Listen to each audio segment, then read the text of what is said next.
Welcome to the final seminar of the year at the Center on Democracy, Development, and the Rule of Law. We've been really glad to be in person and hybrid this year with our Zoom audience. Thank you for tuning in. Thank you to everyone here for being such wonderful members of this community. So we always end the year on a really special note, which is to have two of our senior thesis writers present their work, the two theses who win awards. To introduce you to the program that we're talking about, for 12 years now, the CDDRL has had the Fisher Family Honors Program in Democracy, Development, and the Rule of Law, which selects juniors to come write a year-long honors thesis at CDDRL. When they're seniors, they conduct research over the course of their fall and winter quarters, and they wrap up in the spring.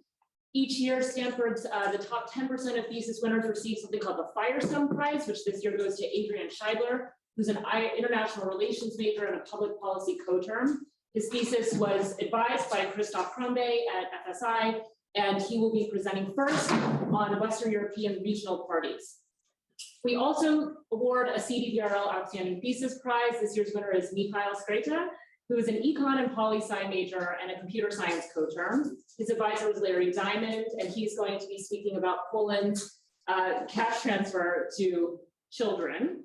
And if you can please note the timing of this, which is that first, Adrian will speak for 20 minutes. We'll have 10 minutes of Q&A, and then we'll move directly to Michael and also have 10 minutes of Q&A after his presentation. Any questions on Zoom, please enter them into the Q&A box, and everyone in the room knows what to do. So, Adrian.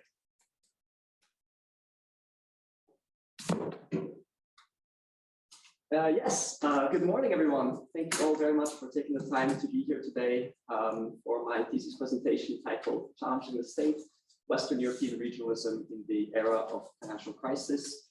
Before I begin, two different things. First of all, I'm really honored to have been given this award and be given the opportunity to speak to you all today.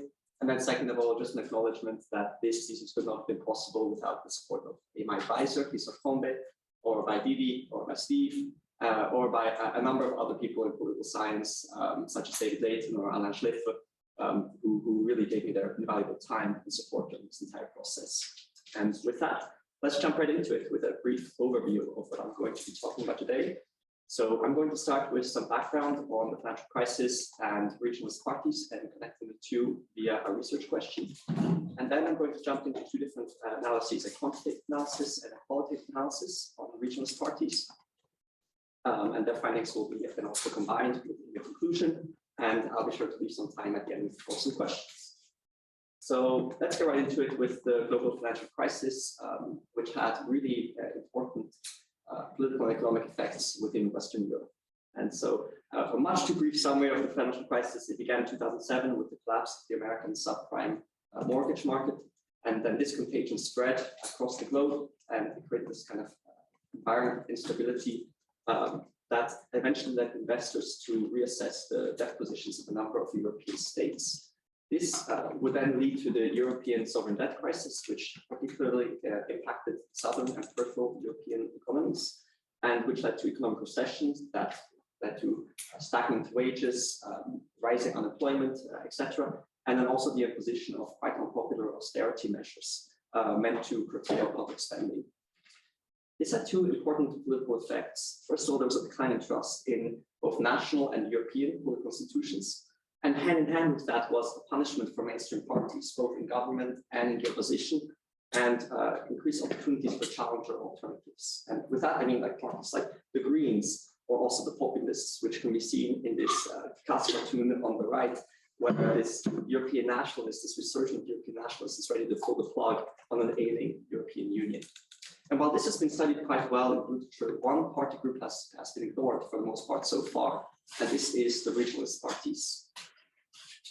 Jumping quickly into what regionalism is. Regionalism is a set of ideologies that challenge the existing political framework to increase regional self-government. What this means is that they want to move political power from the center to the peripheries. And this territorial component is really, really important because they attempt to protect regional identities and interests and do not compete elections at the statewide level.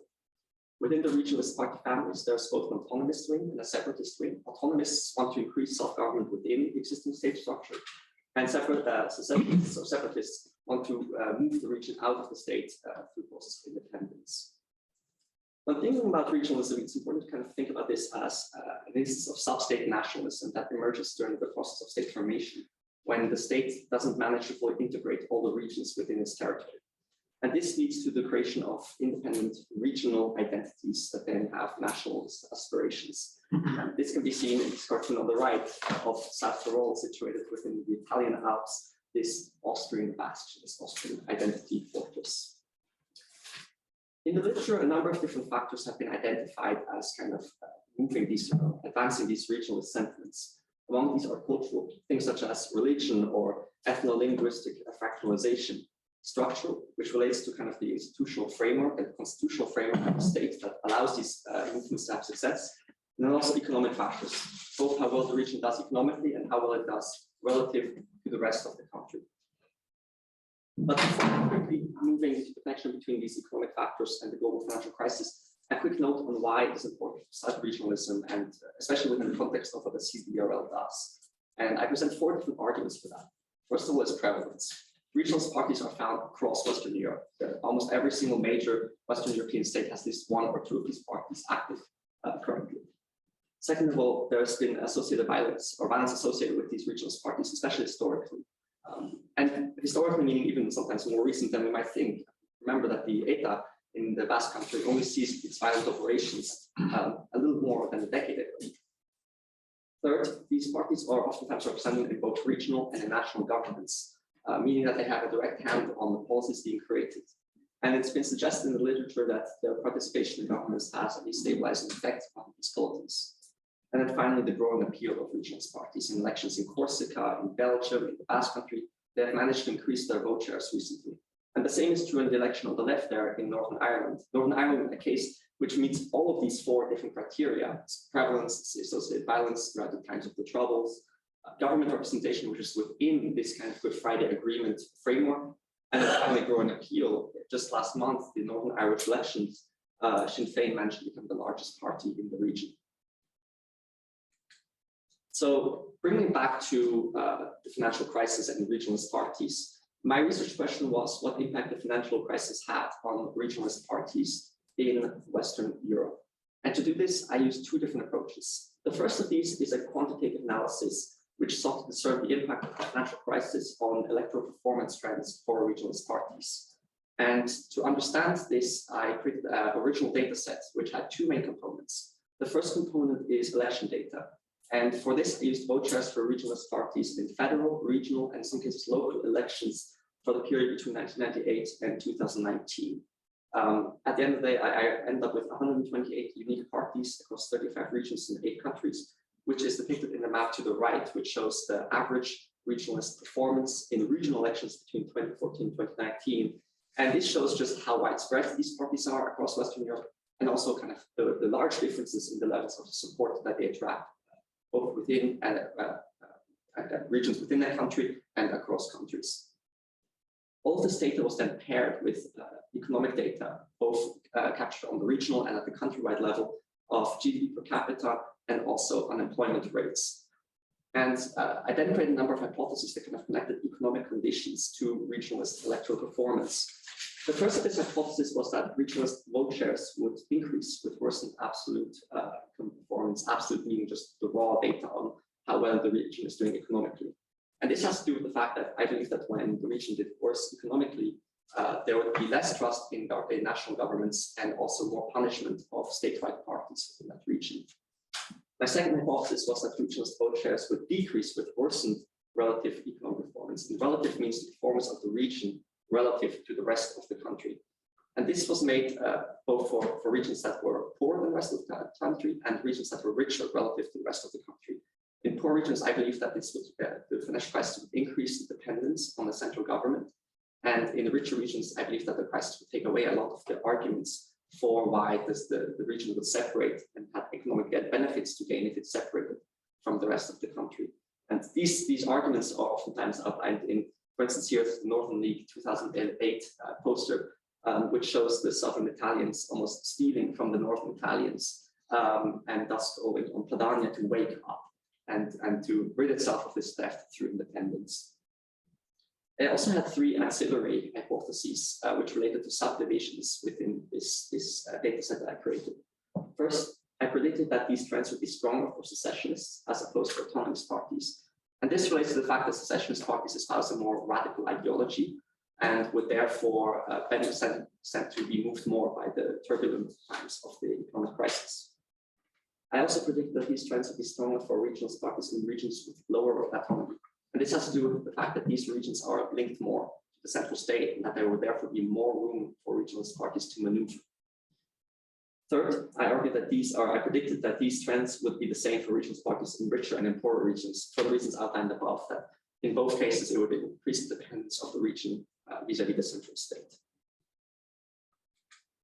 Moving on to my model and findings, I used a year and regions fixed effects OLS regressions and clustered these standard errors at the country level to kind of find the association between economic performance and electoral performance.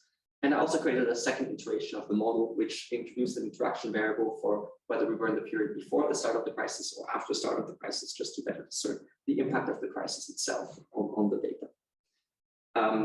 I'm more than happy to go into this model a little bit more in the Q&A, but just moving on to the main findings I had. There's one in particular, the first one, which is that surprisingly there was weak evidence of a positive relationship between economic variables and regional exposures when previously, as you may recall, a negative one had been predicted. This meant that overall, when our region did economically worse, so did regionalist parties as well, ceteris paribus. Second of all, I found that there was no difference for autonomist versus secessionist parties in terms of this association between economic performance and electoral performance, and within parties in richer, and for parties within richer versus poor regions as well. So this was the same. Finally, I found that this positive relationship found above was more pronounced in regions with higher autonomy than in regions with lower autonomy. Just going back to this first finding, this was quite interesting because, again, I had predicted the negative relationship and found a weak positive relationship. So I went in to kind of figure out what drove this relationship, whether it was driven by data from the period of economic downturn versus the period of economic improvement that followed the crisis. And here it was difficult to discern which one of these two was driving it. This is quite important because the different explanation has very different implications. For instance, it could be that when the financial crisis first hit and there was economic downturns, voters chose statewide parties and chose closer ties to the main state as opposed to the region itself, and thus didn't vote for regionalist parties. It could also be the case that voters were more not forward-looking but more retrospective-looking, and that when they punished statewide parties for their performance during the economic crisis by voting for regionalist parties, even when the economy began to improve again in the aftermath of the crisis. So it's difficult to say which one of these two is driving, and this is definitely an avenue for more research in the future. I then also performed a qualitative analysis, which attempted to discern the impact of the financial crisis on party positioning and party stances of regionalist parties. And to do this, I looked at parties within 3 other Spanish autonomous communities and 3 historic nationalities: Catalonia, Galicia, and the Basque Country. And there was a reason for this selection of these 3 cases, in that they all operate within the same kind of institutional structure of the Spanish state.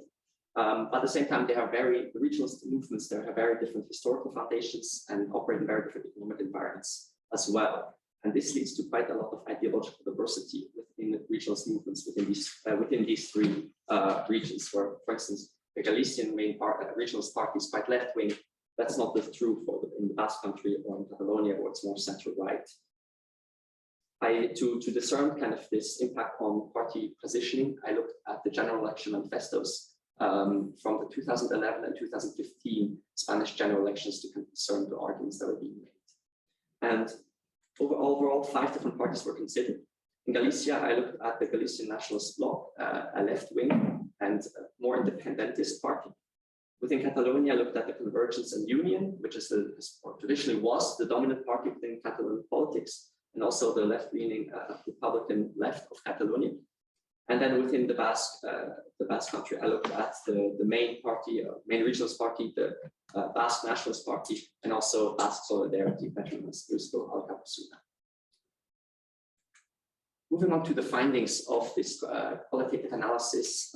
The first finding really begins with the arguments that were being made by these regionalist parties, which were quite similar across each of the cases being considered. First of all, almost all of the parties, or all the parties, posited that the central government was responsible for the crisis. If it didn't cause the crisis, it was definitely responsible for the continuation of the crisis. And here, both the central government as a whole and different actors within the central government, such as the Spanish central bank, were blamed for their actions, both preceding and during the crisis. The second finding really was that decentralization for all these parties offered an avenue out of the crisis. It was argued that kind of moving competences from Madrid to the autonomous communities would alleviate a lot of the problems caused by the crisis. And this is in regions such as taxation or control of the financial sector. A lot of different arguments were being made that kind of depended on the party that was examined. Third, concerning the arguments, I found that re-centralization efforts by the central government it was argued that these were counterproductive and almost dangerous. And here, something was especially argued against was a constitutional reform to the Spanish constitution in 2011 that limited kind of the abilities of autonomous governments to do deficit spending. Finally, it was argued that the financial system or fiscal system, especially kind of the redistributive mechanism within the fiscal system, was unfair. And what was interesting is that this argument was being made both in Catalonia, a region which is a net contributor to this redistributive mechanism, and in Galicia, which is a net beneficiary from the system. And what is quite interesting here, especially in the Galician case, is that it contains almost like a paradox. When you think about the fact that the Galician regionalist parties were almost campaigning for independence, while at the same time complaining that the Spanish state was not giving them enough, and that it should increase its commitment to Galicia. Another finding was that secessionist parties were more assertive in their demands, which is to be expected. They are more radical along the center-periphery ideological dimension, and that there was almost a bit of a radicalization of parties, regionalist parties from autonomist to secessionists during this period, where, for instance, the Galician Nationalist Bloc dropped its kind of ambiguous stance on independence to become much more pro-independence, and for the Convergence and Union, which dropped its kind of ambiguous, autonomist arguments in favor of becoming pro-secession from the Spanish state. Finally, I also found that core demands were definitely infused with left-right rhetoric, which kind of, for instance, the left-wing Galicians railed against the Spanish state in terms of the crisis as also advancing these kind of neoliberal ideologies and agendas. And the same was not true, for instance, in the center-right Catalan or Basque parties. And similar kind of demands were found as vis-a-vis the European Union, where some of the parties were blaming the EU for kind of promoting these austerity measures, while others saw the EU as being kind of an avenue also for exiting the crisis. One note quickly on the applicability of these findings, especially because it was found within the Spanish state that was one of the states most impacted by the financial crisis. We had over 30% unemployment in Spain during certain periods, and over 50% youth unemployment. So how applicable is this finding in Spain and other regions of Western Europe? To discern that, I conducted a couple of interviews with Belgian state officials to look at some of the messages being promoted by regionalist parties in some of the other states, just quite briefly, quick overview. And I found that these sentiments of blaming the state, advancing further self-government, that was a common theme across all of the regionalist parties in Austria. So just a brief conclusion here. I want to just put some attention to almost a bit of a contradiction in the main findings. First of all, regionalist parties used the crisis to challenge the state. They blamed the state and they said that self-government would be an avenue out of the crisis. However, it appears that voters almost went in another direction, that they didn't listen to the stance and almost may have turned their backs on regionalist parties. What can explain this? The thing is that this thesis itself cannot really explain this because it looks at what happened much more so than why it happened, the motivations of the different actors, both the voters and the regionalist parties. It's difficult to discern them. But there are a couple of explanations in literature which might feed some future avenues of research. The first of this comes from Firestone, who argues in his framework of party competition that parties might either be office-seeking, policy-seeking, or vote-seeking. It could be possible, for instance, that regionalist parties were not as interested in gaining votes at the ballot box and had other objectives when they made their demands, or when they issued their demands in their manifesto. It could also be possible that these demands may have been different across different levels of government. For instance, because I examined manifestos for the general elections, it could be different that the demands they made there would have been different than the demands they would have made for regional elections, for instance. It could also be possible that these parties were trying to pressure the governments, the central state governments, by campaigning in such a aggressive manner vis-a-vis the state to get some concessions from these governments towards the regions. Another explanation could be found in the framework given by Yoshiko Herrera, which centers on the idea of imagined economies. That the idea which is that it doesn't really matter so much what the absolute or really what the real economic situation is. What matters much more is how people perceive it and how people imagine it and construe it. It could thus be possible that regionalist parties were almost kind of economic entrepreneurs in that sense, that they tried to make an argument that their region was being oppressed and was being disadvantaged by the central state, even though this was not really happening in the context of the financial crisis. So there's a lot of different explanations that could be used to look at the motivations of these different actors, and it's definitely something which in the future offers an avenue. And with that, that's my presentation. Thank you all very much.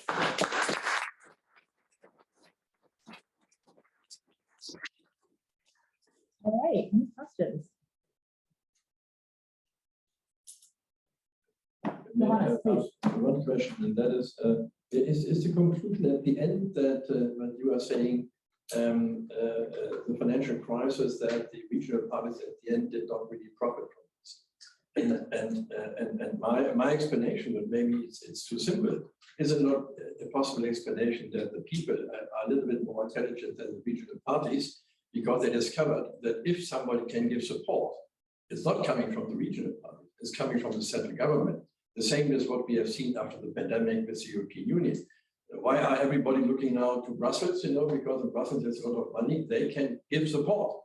Whereas regional, I think, parties cannot do that. So is it also, I don't know, just a speculation, is it also an explanation that people are more intelligent, as I said, than regional parties, being pretty much aware where the really effective financial support can come from at the end of the day? That's definitely one explanation for this, in the sense that we do see kind of divergence of what regionalists were arguing, and then where voters went.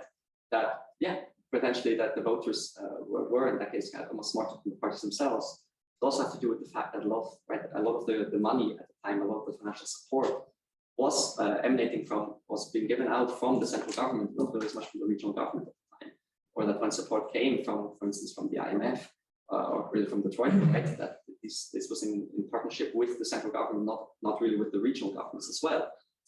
So there's a couple of explanations for this. And the other one explanation that I was stating was that it could be possible that regionalist parties were maybe just ahead a little bit, in the sense that they were making these arguments already in 2011, 2015 for greater autonomy and greater self-government, but that voters were really only punishing statewide parties in later elections, that because voters were angry and upset about how the statewide parties have managed the financial crisis, in 2015 or later on, that they really started to punish statewide parties for what they perceived as kind of lacking performance during the financial crisis. Right, I do. What do you think about the relationship between the regionalist parties and the other challenger parties? Like, are all regionalist parties perceived as challenger parties? Maybe some of them are actually considered to be mainstream parties because they've been existing for a long while. So, what is the relationship between them? So maybe like some of the votes that you would expect to go to the regionalist parties went to the challenger parties after the crisis. So right. So there is a bit of overlap in the sense. I mean, if we define challenger parties as parties that have never really been in, for instance, national government, there's quite significant overlap in the sense that because they have a quite limited base of support, just the region itself, that a lot of regionalist parties most of them never made it into the national government. There is some overlap, and here, for instance, I'm thinking of the Northern League in Italy, which was part of the coalition in the early 2000s, or for instance, the New Flemish Alliance. So there is some overlap, so there is some overlap. There's also some overlap between the regionalist parties and populist parties as a whole, that a lot of these parties do espouse more like right-wing views. Flemish interest is one of those that is quite right-wing, and which has almost this kind of cordon sanitaire against its participation in the government. It would be interesting to examine kind of the subset of the parties that had never participated in national government and to kind of see whether this subset of regionalist parties, whether their performance was different than the overall trend. But it is already more limited in the sense of, right, it's a smaller number of parties that did participate in national government. One different also quite interesting thing would be to look at, whether participation in the regional government at the time of the crisis had an impact. It could be, for instance, right, that parties that were in the regional government, not in the national government, had different impacts. So there's a lot still to learn and understand in this within the data, and that's something I'm looking forward to in the future, is going a bit more through it and looking at different subdivisions. Yeah, I wonder if you could say more about this imagined economies thing, and if you came across any data, public opinion or otherwise, about who voters at the time sort of construed as the villain of the financial crisis. Because I think regional parties only win if the state is the villain, but you can imagine people saw the European Union as a villain of the financial sector. So who was it that voters were sort of construing as to blame for the circumstance? Right, so the idea of imagined economies comes from research that was done and after the dissolution of the Soviet Union on different federations or different regions within Russia, which ones were arguing for more autonomy. It was found that there were a lot of economic arguments, but oftentimes they kind of lacked basis in the actual data that was present at the time. So it's kind of divorce of what was really happening, what people were perceiving. And this could be a possible reason for what we're seeing here, in the sense that, for instance, in Catalonia, you saw an upswing in support for regionalist parties during 2012 and the independence referendum in 2014, 2017 again, even though Catalonia as a whole was doing better than the rest of the Spanish state economically during that time. So the argument that they were almost economic victims of the Spanish state doesn't then hold up with the actual economic realities on the ground, which shows that, well, they were still doing better than the rest of the Spanish state. So that is, in that sense, kind of one possible way of thinking about why we see this divergence in the results. Does the actual economic statistics, how much do they really even matter? How much is what is perceived? In terms of who was blamed, that is definitely something that is still, there's a lot of discussion on that, where some people find that, yeah, it's the national government that was being blamed at the time, both the national government and the European government. Lots of people arguing that it's really that the European institutions were the first to be blamed. I'm not sure if that has been really conclusively. I mean, there's a lot of different arguments out there. I'm not sure if there's really one that I've seen in the sense that is more believable than all the others. I would probably imagine that it's a mixture of the financial institutions being blamed, of the central governments being blamed for almost rescuing these financial institutions, then of the European institutions as well for almost pushing these austerity measures on the central governments and regional governments. So I can't really get a full, I guess, satisfactory answer to that. But it definitely would make sense that it would require voter anger towards the national government more so than any of the other actors to kind of motivate regional support. All right, well, thank you everyone for those questions. And Adrian, thank you so much for this great thesis, awesome research, and completing a thesis under this challenging year, both of you. So yes, without any further ado, let's move ahead to Michał.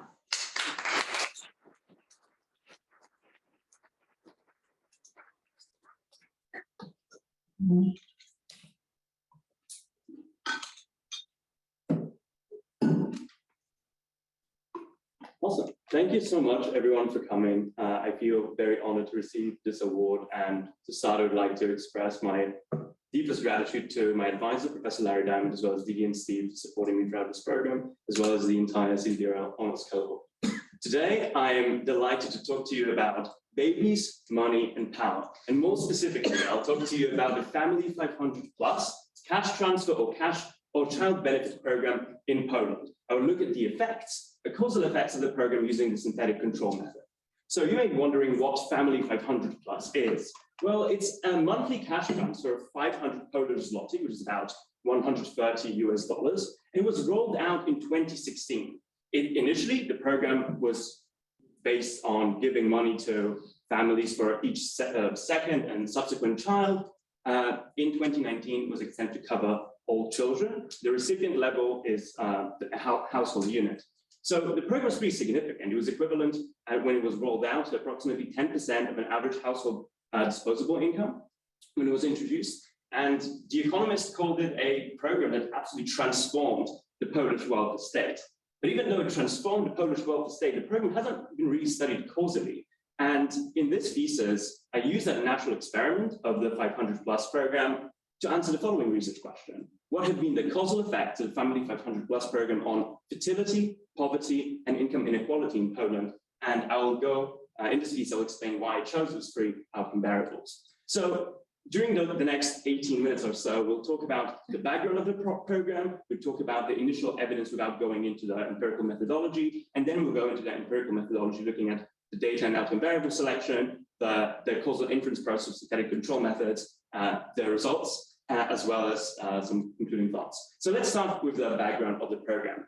In post-1989, once Poland transitioned from being a satellite state of the Soviet Union to what would become, in some point, a liberal democracy, Poland has experienced tremendous economic growth.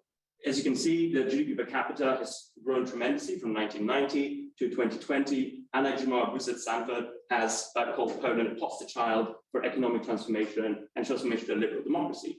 Well, this economic growth, while making Poland the poster child, has also been accompanied by increases in income inequality. In addition to that, Polish society started to age, putting an increased burden on young people in the country and causing a certain demographic strain. At the same time, following Poland's accession to the European Union in 2004, Poland has experienced significant brain drain. As you can see, the number of women, for instance, aged 16 to 44 has been rapidly declining, posing a major challenge to fertility in the country. In 2015, looking at all the other countries in the European Union, Poland had the second lowest total fertility rate. So where did the Family 500+ program come into that dynamic of the different variables that is described the Polish state? In 2011, a Polish scholar of family policy and social policy, Julian Auleitner, was hired by one of the parties to devise their social policy program. At that point, he came up with what would become a sort of a prototype for the program. According to him, family policy did not really exist in Poland at that time. In 2015, World Bank actually said that only 20% of families in extreme poverty in Poland were accessing any form of social assistance. So in 2015, on the campaign trail, so 4 years later, the Law and Justice Party, a right-wing conservative party in Poland, decided to adopt Professor Auleitner's program and started to campaign on a promise to framing that as kind of a pro-natalist policy to make sure that Polish demographic strain is kind of reversed. In 2015, the party came into power and continues to rule until now. This is what was called Poland's kingmaker by the Financial Times, Jarosław Kaczyński, who is sort of the head of the party. And it's pretty interesting. This is a right-wing party pumping so much money into that program. Oftentimes, people view that as a paradox of sorts. However, in general, scholars kind of framed it as a situation where Keynes meets Jesus, and instead of focusing kind of on the more of a government spending portion of it, the focus is more on the religious values and family values that justify the introduction of the program.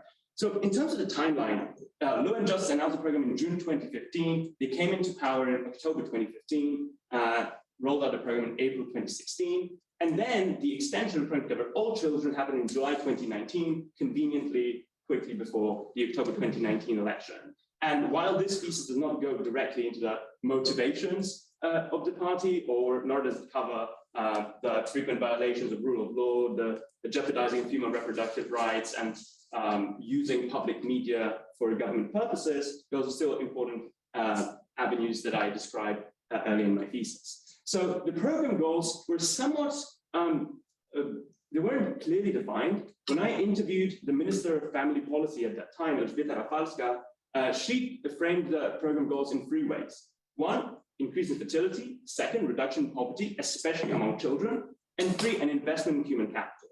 And generally, those are the 3 goals that were mentioned most commonly when it comes to evaluating the program. However, notably, the government did not set any particular metrics to evaluate the success of the program. So moving into the evidence we see all those years at the introduction of the program in 2016, this is a chart showing on the left y-axis the spending on the program each year, and then spending as a percentage of GDP. We see a bump in 2019 when the program was extended. The program was extended in the middle of 2019, so full effects of the extension are seen in 2020. It's about 40 billion Polish zloty, or about 10 billion US dollars in a year, which is equivalent to about the budget that Poland spends, the military spending of Poland in any given year, which shows the significance of the program's magnitude. Family spending has also quite rapidly increased over time as a proportion of both of the GDP as well as social protection benefits in Poland, which shows you effectively how and what a miserable state of Poland was starting from, and how significant that increase was when it comes to family policy. Now, I used publicly available GeoJSON files to merge that with municipal level data to understand the level of income received at municipal level. So you can see right now, this is 2017. Those are kind of aggregate values, not adjusted on any sort of population basis. You see that the southern, when we go southern, when we go eastern, the more money from the programs received at the municipality level. That's what happened in 2017. You see those kind of white dots, notably in Warsaw, but also in other municipalities, where simply there were fewer children. And when you see how it grows in 2018, it's very similar because nothing changed about the program. But in 2019 and 2020, we see that big increase in the program spending in kind of suburban areas, because in suburban areas, families are much more likely to have, that one child, and as a result, that funding starts to be channeled to those families. So the initial predictions when the program was rolled out, there was a report by the NGO Civic Development Forum that predicted that total fertility rate was supposed to be stagnant. There was no economic research that suggested otherwise. Relative poverty was supposed to decline by 30 to 33%, and among children, that would be twice that. Income inequality was supposed to decline by about 7%. And again, the government did not really issue any of those precise predictions. Those are all outside papers in the literature. Now, let's see what actually we see after those years. Mostly we're focusing on data up to 2020, because that's the data that was available during when the thesis was written. With the total fertility rate, we see that the rate has been kind of ebbing and flowing. We see somewhat of an increase in 2016 and then sort of flattening, but you should also think about the scale. When you look at the last 10 years, we see a range of about 0.2 on the total fertility scale, showing us that we don't see a very significant increase. Everything we're evaluating right now is just looking at the data without making any causal conclusions. Looking at the relative poverty rates, on the y-axis on the left and right, we have the same scale. On the left, we see the total population. On the right, we see children, and we're looking at the relative poverty rate. At risk of poverty rate, this is a rate that is kind of done at the European Union level for comparison purposes between countries. And we see that when the program started, and in the decade before that, the rate of poverty among children was higher than the general population. And then it rapidly dropped even below the general population rate, which suggests that maybe something was going on with the program's introduction. Now, when we look at the per capita benefits to incomes, now this is the same analysis, but at the county level, we also see that in kind of more rural poorer states in general, the per capita benefits to incomes were much more significant, showing that there was kind of heterogeneous impact depending on where you are geographically in the country. Income inequality has been decreasing even before the program's introduction, and we see that the small bump in 2019 following the program's extension, which begs the question, what actually happened? Maybe richer families started to receive the program overwhelmingly. Now, when it comes to the number of children covered, the number of children in Poland, the left y-axis, stayed pretty at the same level. When you look at the children covered by the program, it rapidly increased following the program's extension from about 58% in 2018 in the first half of 2019 to about 93% in 2020. Now, there has been an array of other impacts that are worth discussing. Notably in literature, a lot of scholars went into labor force participation. There was a famous paper by Iga Magda, the Warsaw Institute of Structural Research, showing that by 2017, the female labor participation among recipients of the program declined by 2 to 3%. In general, looking at literature on labor force participation, those impacts tend to vanish 2 to 3 years after introduction of similar programs. there has been a notable increase in both consumption and saving, and the value of the program has been declining due to inflation, prompting questions if it's going to be expanded going forward. The political rhetoric of the program has notably changed. When the program was introduced, opposition parties were saying that the program will destroy the Polish budget. However, once they saw that overwhelmingly the program was supported by the population, absolutely changed the rhetoric and said that if they're in power, they will retain the program. There's been an array of electoral effects. There was a paper in 2022 actually that showed that because of the program, the Low-Industry Society actually came into power. In a counterfactual scenario, they would not be able to form the government. I was initially looking at the electoral effects. However, after reading that paper, I didn't see that I had that much value to add, but decided to look at the causal effects of the program.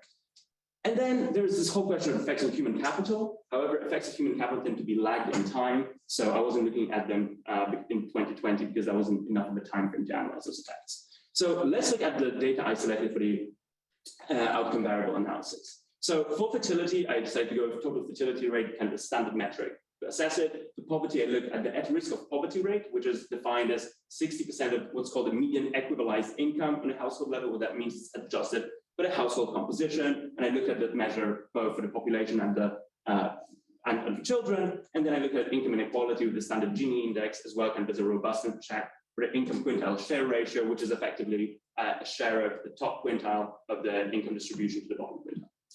And I look at data from Eurostat, the World Bank, and Statistics Fund, which is kind of the statistical office of Poland, and all the data on the maps are coming from that agency. And this is a kind of a table of the outcome and predictive variables I chose. I chose a standard set of predictors that will be useful for the synthetic control construction.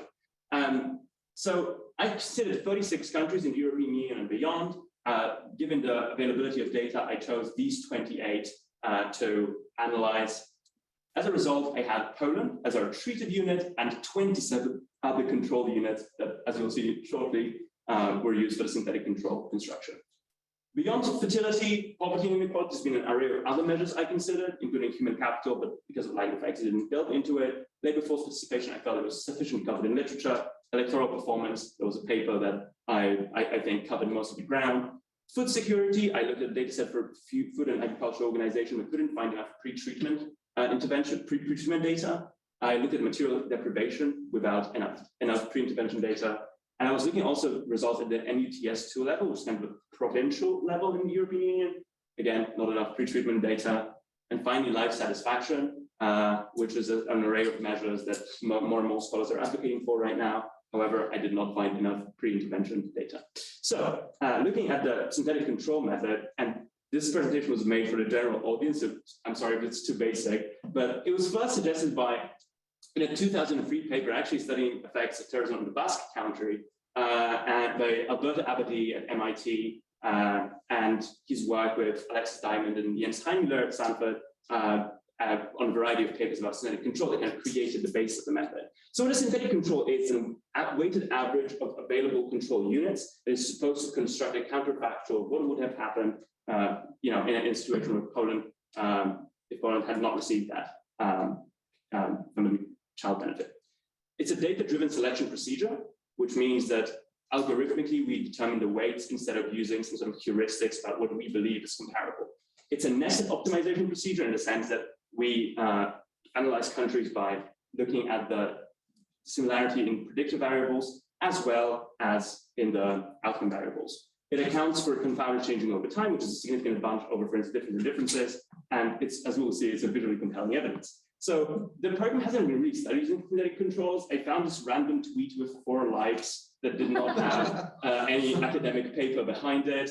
So it seemed that, okay, someone was looking into it, but they didn't really cover that ground too deeply. And so this is why I chose it. There's a lot of reasons why I decided to use it in the case of the 500 plus program, but let us go to the results. This is kind of the main equation of synthetic control, looking at the treatment, the comparison between the actual Poland and kind of the synthetic construction of Poland. Those are the weights assigned to countries, and this kind of the main equation where we construct the counterfactual as weighted average of the synthetic control. So the inference is based on the papers by Abadie, Diamond, and Heimüller, where we first determine we select the weights, we compare the trends between the actual and counterfactual country, we look at the gaps, and then we look at different placebo tests, thinking about how robust our results are, and then run significance tests. So looking into our results, on a total fertility rate, we have a construction based on Hungary, Portugal, and Slovakia. Even though our model does not have any geographical information, we usually end up actually with a weighted average of countries from the Central European region. And then on the left, we compare Poland to the counterfactual version of Poland. On the right, we see the gaps between the two. We actually see that they continue, even after the intervention, continue to trend in a similar way. Running placebo tests, and they're based on an in all the cases in-space placebo reassignment, which means we randomly picked, let's say, Belgium, showing that, okay, maybe there was an intervention in Belgium, and then we compare, the ratio of post and pre mean square prediction errors to see how diverging the difference is following the introduction. We would like to see Poland up there. Their result is significant. The result is very insignificant, so you cannot conclude there was any result in fertility. Looking at the risk of poverty rate, again, similar regional construction of weights. On the left, we see that pre-intervention, Poland was comparable to the synthetic control, but post-intervention, even though the rate would have stayed at a similar level, it actually quite rapidly drops, even though we see a slight bump in 2019 when the program was extended. Looking at the placebo tests, Poland is now much more diverging than other countries, and we also see it in our significant tests. Because Poland is one of the 28 countries here with the highest ratio of post to pre-MSP, that shows it's kind of equivalent to a p-value of 3.5%. Looking at the same results for children, I will skip this weight construction, but we see that in the counterfactual, we'll still see a downward trend. And because of that, that shows the value of synthetic controls, comparing what actually happens to Poland to the dashed kind of counterfactual, and we see the gaps on the right. Again, this is pretty significant based on our placebo tests. Looking at the results of income inequality, with the Gini index, we see that the counterfactual income inequality was also decreasing, but it was more rapidly decreasing in Poland. We see a significant bump in 2019, which actually shows that, that the money indeed went into wealthy families. Those results are also significant at a 3.5% p-value. And looking at the income quintile share ratio as kind of a robustness check, again, we construct the synthetic control. Again, we see a downward trend in the synthetic control, but Poland is declining more rapidly, again with a bump in 2019, and we see that it's also significant at the same p-value. So looking at summary of our results, we see that the risk of poverty rate declined at about 16% as a result of the program. Among children, it was about 23%. For income inequality, depending on the ratio, 6 to 8%. And there are also significant p-value of 3.5 to 4%. However, the result of total fertility rate very much not significant. So those are our findings in general. Significant results on fertility, strong results on poverty reduction, strong results on income inequality, but it's still falling short of the initial expectations that I mentioned at the beginning of the paper. We see that 2019 extension is a potential contributing factor because the initial expectations were based kind of without assuming that the program will be extended. So going forward, there are different methodological extensions. There's a new paper by Susan Athey and co-authors in an economic review looking at the synthetic difference in differences, kind of a more robust estimator than the traditional static controls. There's also the marginal value of public funds, a new framework for analyzing public programs by comparing the different, cash transfer, for instance, programs between countries, which allows us to actually estimate how effective the program was given the spending attributed to the program. It's based on a framework by Amy Finkelstein, Nathaniel Hendren at Harvard. And there are further applications to the control method. Based on my reading of the literature, I couldn't find a single paper analyzing the effects on Poland based on the synthetic control method. There are different studies at the level of the European Union, but Poland itself has not been studied using that causal inferential strategy. The analysis can be augmented with additional outcome variables. As I mentioned, it could pertain to life satisfaction, but also a lot of outcome variables based on human capital once we have enough data going forward. And then there are all the innovations in demographic policy that can occur. This is the logo of the demographic strategy of Poland 2040 that was recently announced. It actually incorporates a lot of the suggestions present in literature about expanding, parental leave programs and access to nurseries and so forth, treating the Family 500 Plus program more of a supplement than a main family policy program. And so even though we didn't find significant results in fertility, I do hope that it creates fertile ground for future research. Thank you so much.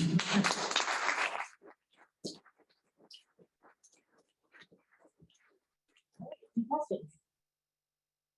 Anyway. Johannes. I have a question. In principle, to simplify the whole thing, but the Polish government did take a lot of money from the budget and putting that into this, what you described, So who has to pay the price for this? Because normally looking into a budget, I think this is 100%. And if you're increasing one part substantially, that goes at the expense of other parts. And that would be, I think, for me, the key question, I think, from a government point of view. How did the government manage this? For what other purposes did they not spend the money? And where would have been the money gone otherwise? That is, in my view, the alternative from a government point of view.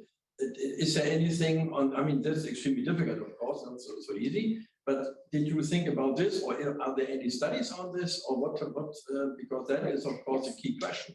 So this is an excellent question. And what you said, it was actually uttered maybe word for word in 2015 by the Minister of Finance, Jacek Rostowski, in the former Civic Platform government, saying this will destroy the budget, we don't have money for it. And what actually ended up happening is the government did not really direct a lot of money from other uses. As they have been terming it, they're actually funding that for sustained economic growth. As we have seen on the per capita chart, even after low industry came into power, the economic growth continued. And that's kind of switched the understanding of the program's impacts in the view of the opposition, because they saw that actually there is a way of maintaining that spending without destroying the budget, because there is an additional government revenue generated from other programs. They've been very particular about directing the marginal government revenue specifically to this program. But actually what we've seen very surprisingly is that the Polish government deficit has actually declined over that time, which also pointed, traditional economists who are in the opposition to the party, that this program can actually be sustained without, causing major damage to the governmental budget. And Polish debt has not been downgraded as a result, which shows the sustainability of the program. Right. Yeah, this is really fascinating, and I would love to read the thesis as well. So congratulations. So I have two quick questions. The first is that, with the synthetic control method, you're still using observables, right? To construct the counterfactual. So I was kind of curious if there was any way there's sort of any randomness in the initial rollout that perhaps you could exploit as sort of an additional identification strategy. And then the second question is obviously outside of your paper, but you mentioned a bit about the electoral effects of the Law and Justice Party, right? So in particular, that Law and Justice probably would have been able to form a government in the absence of this program. So that's really interesting. But I suppose then the other question, which may not have been answered, is whether that contributed to public opinion among Polish citizens about any of the other policies that Law and Justice espouse. I'm thinking in particular of packing the courts, of undermining civil society, of media repression, right? And so I'm kind of curious if, in particular, if support for Law and Justice based on this program then kind of had these externalities about support for other political views that one might find objectionable or at least sort of problematic. Absolutely, those are two great questions. On the first one, in terms of randomness and exploiting that, actually a lot of papers look at traditional differences, looking at the municipalities that received it based on different intensities. However, that assumes that families that received the program versus families that did not receive the program, which mostly means they either did not have children or, below the age of 18, or just have a single child. Well, those families are not exactly comparable.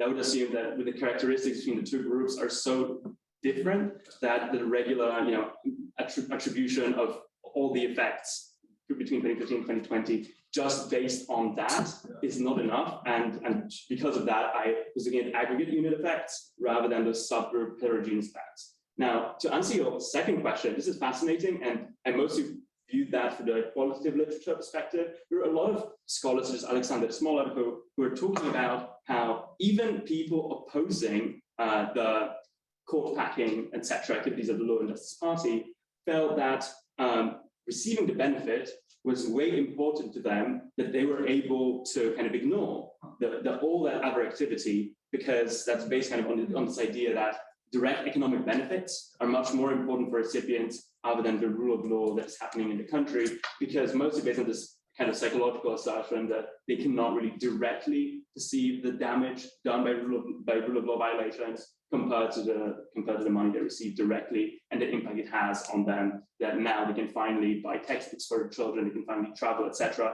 which is all the qualitative evidence can represent in the thesis. So in the interest of time, I'd like to ask our remaining questioners. I have Brett, oh, no, that was Brett. I have Dinsha and Eric and Nick. If you all could just be succinct and ask a single question, and I'm not going to group so that Michal doesn't have to like keep it all in his brain, but yeah, Dinsha. Just like to know a little bit more about the policy. We've been trying to do similar things for my community in India. In 10-15% more in income doesn't seem to move the needle, but they've also introduced IVF with it, and IVF does seem to move the needle. So I'm just wondering if they introduce other kinds of things, or if it's just the cash stand up with the policy itself. The reason why I decided to focus on this is there was like this razor sharp focus on this particular program, and the extension kind of further substantiates this because they kind of decided to double down on that strategy, mainly because they really saw that based on their research that they see those electoral effects that are caused by the program. However, this is like a major limitation of this analysis, which is if you had another very significant program targeting similar measures, well, then the attribution of causal effects substantially declines. I decided to choose those outcome variables as well, because those are the ones that are directly targeted by the program. Eric? Of course, rule of law is the most important thing. We know that. But I'm really struck by the results. I'd like you to talk a little bit about the enabling environment for this program, because what I find most striking is that, you know, Poland was experiencing extraordinary economic growth, and income inequality was being reduced at the same time, even prior to this program. That's counterintuitive to me, and I'd like you to comment on that. And just parenthetically, I'm not surprised that this doesn't, the program didn't affect fertility. I think there are all sorts of things that go into a global view of fertility, and it's well beyond this project's. So just to make sure I understand your question, so are you interested in like this finding that even though there's economic growth, the inequality was declining?